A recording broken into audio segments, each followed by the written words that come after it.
All right, let's talk about something that seems small, but is honestly one of the most powerful tools you have when it comes to making a guy think about you non-stop. And it starts with knowing how to trigger his ego, but not in the top, obvious, or cringy way. I'm not talking about blowing smoke or feeding someone's narcissism. This isn't about manipulation. It's about understanding something fundamental. Men are wired to crave admiration from someone they genuinely respect. They want to feel like your hero, not in the cape, wearing, fantasy movie kind of way, but in the everyday sense. They want to feel seen for who they are and what they bring to the table. So what do you say that gets him hooked on you without sounding fake or too much? You tap into what he's already wants to believe about himself, and you make it real through your words. For example, maybe he's really good at staying calm under pressure. You say, "You always know what to do when things get intense."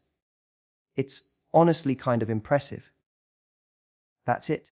That simple sentence can sit with him for days. Why? Because you've just validated a core part of how he sees himself. You've noticed something he prides himself on, and you didn't throw it at him like a compliment sandwich. You just dropped it like a truth bomb. And the moment you do that, the moment he feels like you see him, his attention shifts. He stops being casual. He starts wondering about you. Now, this doesn't mean you walk around dishing out compliments like free samples at a grocery store. That's not powerful. That's noise. It's not about more praise. It's about targeted recognition. Precision. Saying something that makes him pause and think, wait, how did she even notice that? That's when it gets real. That's when you go from being just another person in the room to someone who gets him on a level most people don't. And the beauty of this is, it works whether you've been on 1 date, 5 dates, or haven't even met in person yet. If you're texting, you might drop a line like, "I feel like you have this natural instinct to lead." I bet people come to you when stuff hits the fan, right? You've just planted a flag in his mind. And what happens now? He starts replaying conversations with you. He starts wanting more of that feeling. The feeling of being noticed and appreciated for something meaningful. That's how obsession starts.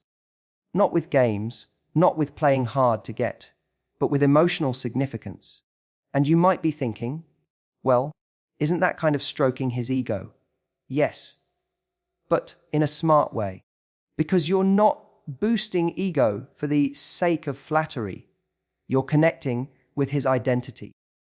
Most people compliment based on surface level stuff. You're so hot. Love your shirt? You're funny? That's fine, but it fades fast. If you want to stand out in his mind, you speak to the parts of him that drive him. Say something that reflects how he handles challenges, how he makes people feel, how he navigates his world. That's rare. And when someone rare says something that hits that deep, trust me, it lingers. Let me give you something subtle. You can try that sounds completely natural. You're talking about something random, maybe his work, or a moment he handled a tough situation. Drop in, "I can see why people trust you with stuff like that." Boom, that's all. That one sentence is going to stay with him because you've just validated a part of himself he likely doesn't hear about often. It wasn't gushy. It wasn't try hard. It was cool, collected, and confident. That's exactly the tone that works. And here's the bonus. When you do this, you elevate the whole dynamic. You're not chasing. You're not trying to prove yourself. You're observing him from a place of calm strength. You're saying, "I see you, I respect you, but I'm also not trying to win you. I'm just noticing what's already there." That flips a switch in his brain.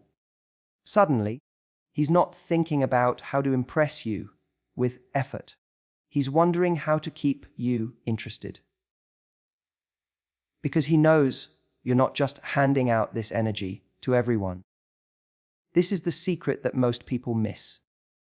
Obsession doesn't come from begging for attention. It comes from giving someone a moment of recognition that feels different from what they get anywhere else. It comes from creating a mirror they like looking into. And when you do that, when your words become the place where he feels strongest, most seen, most appreciated, he keeps coming back. Not because you're playing a role, but because you made him feel something he doesn't want to lose. Say the right thing once, and you live in his mind, rent-free.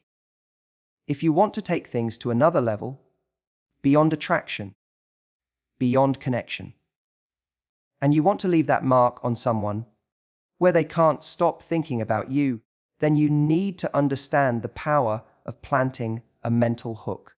This is the kind of thing that makes someone replay your words in their head at 2 a.m. without even realizing they're doing it. And here's the twist: it's not always about what you say, but how you say it. The subtle confidence, the emotional suggestion, the tiny bit of mystery, all wrapped into a sentence that makes him feel like there's more to you than he's uncovered. That's what keeps him obsessed. Let's break this down.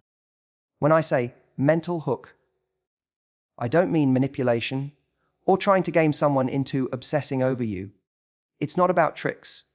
It's about crafting a moment, a phrase, a feeling, an energy that sticks. Something that echoes in his mind long after the conversation is over. Think about how many people say things like, "It was great seeing you," or "Had fun tonight." Basic, forgettable, gone in a second. But when you say something like, "You're the kind of guy a girl doesn't forget easily," you've just activated a different part of his brain. He's not just hearing words. He's hearing something that makes him feel seen, zanes, and mysterious at the same time. You've wrapped a compliment in a story, and you didn't even explain the ending. That's what hooks him. Why does it work so well? Because it does two things at once. First, it flatters, yes, but in a very non-obvious way. You're not screaming, "I'm into you." You're suggesting that he's different, that he's matters, that there's something about him that lingers. Second, it sparks curiosity. He'll be thinking, "What did she mean by that? Why wouldn't she forget me? What is she really seeing in me?" That's where obsession begins. Not with certainty, but with curiosity. If you give someone all the answers, they move on. But when you leave a question mark behind, they start to wonder. And people crave resolution, so they keep thinking about you, again and again. This is why I always say, mystery isn't about playing hard to get. It's about showing enough of your truth that he feels connected, but holding just enough back that he wants to lean in and know more.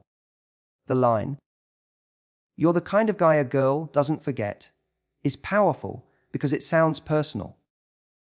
But you didn't actually say why. You didn't give him the roadmap. You dropped the idea and let it hang. That's the key. Let it breathe. And let's talk about timing for a second. This kind of sentence lands best when the energy between you is already warm. Maybe it's after a moment where he shared something vulnerable. Maybe it's in a text after a really good date. Maybe it's at the end of a phone call when there's a bit of silence, and you just drop it in casually, like it's no big deal. But you know it's going to hit. That's when the mental hook plants deep, because the moment feels real. It doesn't feel rehearsed. It feels like it came from a place of sincerity. And that's why it works. It creates emotional tension in the best way. But here's where a lot of people go wrong. They over-explain. Don't. Don't follow it up with, because you're so funny and smart and I just feel really connected. No. You don't want to explain the magic. You want to let it be magic. The second you define it too much, it becomes ordinary.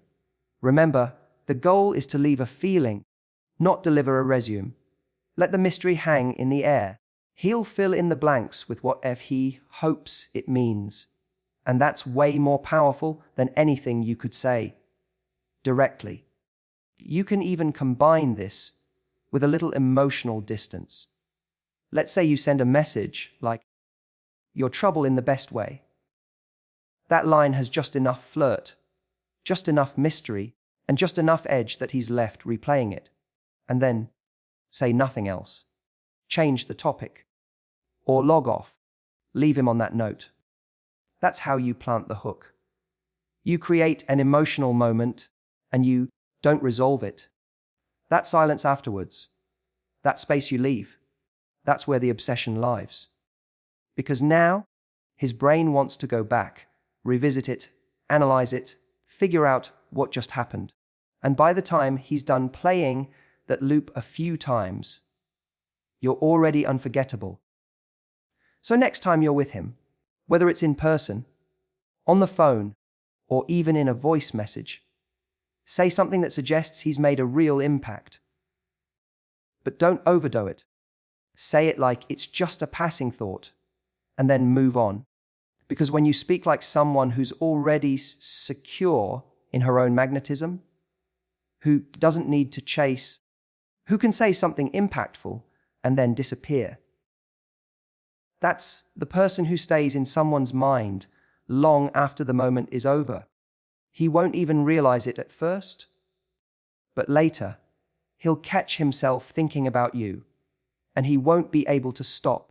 If you really want to get under someone's skin, in the best way, and stay there, then you have to understand the power of shared experiences. Specifically, the shared secret, affect. This is where real intimacy begins, and it's what transforms a casual connection into something that feels personal, exclusive, even addictive. When you create a moment that only the two of you understand, a reference, a joke, a phrase, even a look, you're no longer just another person he's texting or spending time with. You become his person, the one who's tapped into a private, unspoken language with him. And that, more than anything, makes you unforgettable. You don't need to manufacture these moments. They're already happening. You just need to be aware of them and know how to subtly bring them to life.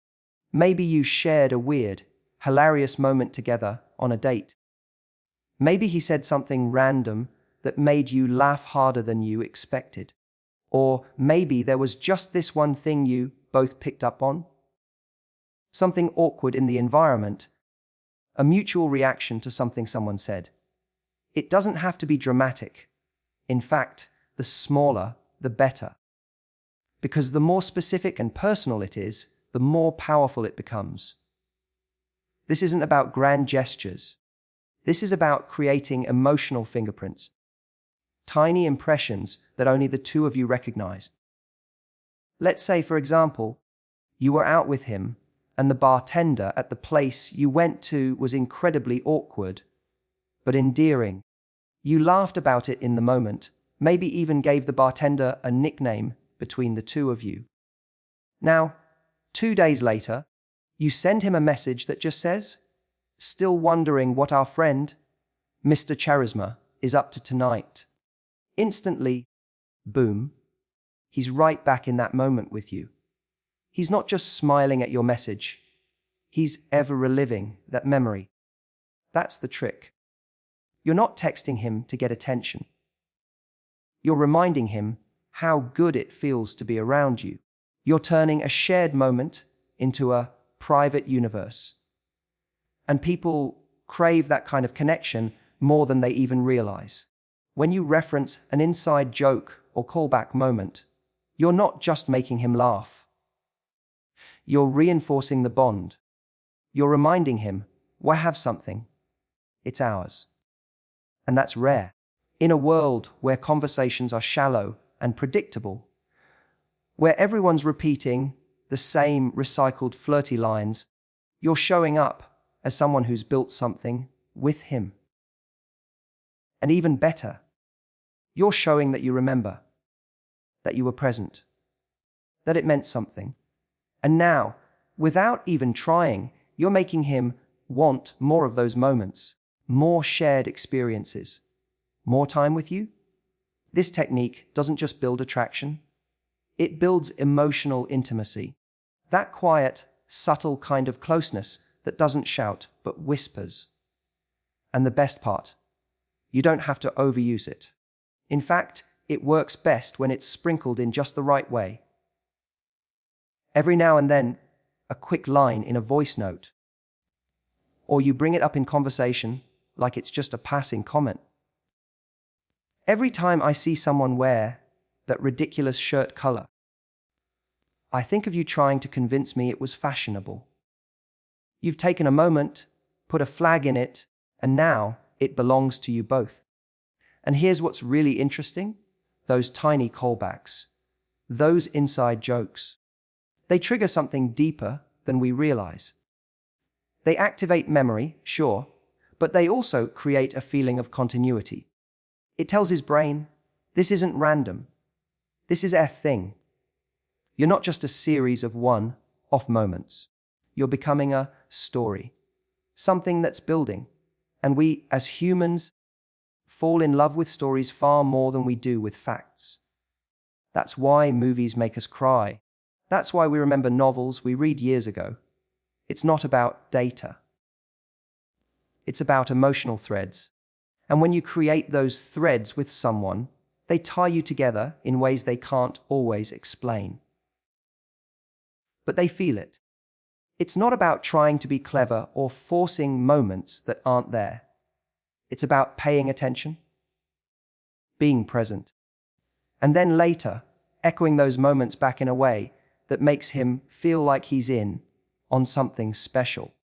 Because when you make someone feel like they're part of an exclusive connection, one that nobody else really understands, that's when obsession takes root. That's when he doesn't just think about you, he misses you. Because you're not just fun or cool or attractive. You're familiar. You're part of his narrative now. And what's even more beautiful about this is that it works both ways. As soon as you start anchoring shared memories, you start to feel more connected too. You become more tuned in, more emotionally invested. And that's when things get real. Because now the relationship has texture, history, little invisible threads holding it together. And all it took was one moment and the decision to say, that right there. That's ours. You become the memory he doesn't want to stop reliving. There's one moment in a conversation that people constantly underestimate. The ending. That last message you send, the final thing you say before you leave a date or hang up the phone. That tiny little closing moment. It carries way more weight than you think. If you want to leave someone thinking about you, wondering, curious, replaying things in their mind, you don't end with a paragraph. You don't end with a compliment. You end with an emotional tease. What does that look like? It's the kind of line that opens a door and then Ive walks away from it. You might say, I was just thinking about you, but I won't say why. That's it. That's the move. And here's why it works. It creates a gap between what you said and what you could have said. And our brains hate gaps. We're wired to want completion, resolution, understanding. So when you drop something like that, and then don't explain it, it sparks curiosity like wildfire. He starts filling in the blanks on his own. He starts wondering what you were thinking, what you felt, what you meant. And while he's busy doing that, guess what? He's thinking about you. And now here's the important part. The tease only works when it's subtle. It has to feel effortless, like you weren't trying to stir him up. You just dropped the line and moved on. You didn't lean into it, you didn't chase after a reaction. You left it hanging. That's what makes it powerful, because it gives the impression that there's more going on beneath the surface with you. That you're thinking things, feeling things, noticing things, but you're choosing not to say everything. And that restraint, that little bit of emotional privacy, that's what drives people crazy in the best possible way. We live in a world where people overshare constantly. They pour everything out, trying to prove their interest, trying to show how deeply they care or how attracted they are. But that kind of emotional overexposure doesn't create mystery. It removes it. If someone already knows exactly how you feel, where's the thrill? Where's the anticipation? Where's the space to wonder about you? So instead, what you do is this: you let your words leave a taste, not a meal, a glimpse, not the whole picture. You say something that suggests emotion, attraction, interest, connection, but you wrap it in playfulness or ambiguity. You're trouble, aren't you? Or, there's something about you that's hard to ignore. And then you change the subject. Or better, say nothing else at all. That silence, that sudden drop, off after an emotionally charged line. That's not you being cold. That's you being confident. That's you saying, I don't need to explain everything I'm feeling. I trust you'll pick up on it if you're paying attention. And that alone makes someone want to pay attention. One of the most overlooked truths in attraction is this: you don't need to say everything to be heard. In fact, the less you say, when it's well timed and emotionally charged, the louder it echoes. When someone feels like you're holding something back, even just a little, it pulls them in. It makes them want to get closer. It makes them wonder, what was she really thinking? What did she want to say but didn't? That's how obsession starts. Not with volume, but with restraint. With a whisper instead of a speech. Now, this doesn't mean you play cold or distant. There's a difference between being intriguing and being unavailable. You're still warm, still present, still engaged. But instead of offering your full emotional deck up front, you reveal just one card. And when he tries to figure out the rest, he becomes emotionally invested without even realizing it. You've made him curious. And once someone's curious about you, they're already attached. Imagine you're ending a phone call, and just as you're about to hang up, you say, there's something I've been wanting to tell you, but I'll save it. That sentence might sound small, but the effect it has is huge. Because now, he's not just saying goodbye.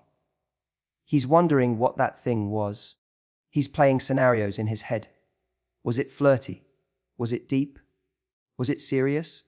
That unknown becomes a loop in his mind. And every time it loops, it strengthens the bond he feels with you. Even if you haven't said another word since. This works because it's honest, but controlled.